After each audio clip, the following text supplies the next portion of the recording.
নমস্কার বন্ধুরা, সবাই কেমন আছেন আপনারা? আশা করি ভালো আছেন। আমিও আপনাদের আশীর্বাদ এবং ভালোবাসায় ভালোই আছি। তো আজকে যে রেসিপিটা নিয়ে এসেছি খুব সিম্পল এবং সহজে হয়ে যায়, আর তেমন মশলা কিছুই লাগে না এর মধ্যে। তো দেখতেই পাচ্ছেন আমি মুগ ডাল ভাজছি। তো আজকে করব হচ্ছে মুগ ডাল দিয়ে লাউ।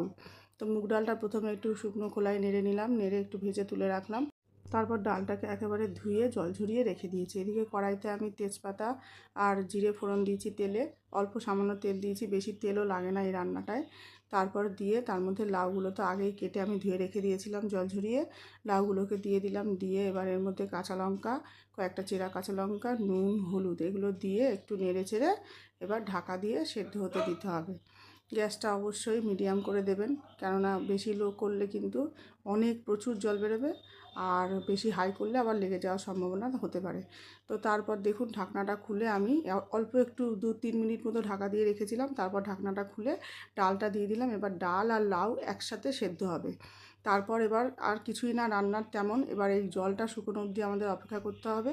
ঢাকনা খুলে জলটাকে একটু শুকিয়ে নিতে হবে, আর ঢাকনা দেওয়ার প্রয়োজন নেই। শুকিয়ে নিয়ে লাস্টে মিষ্টি অ্যাড করে দিলেই কিন্তু আমাদের এই রান্নাটা একদম রেডি।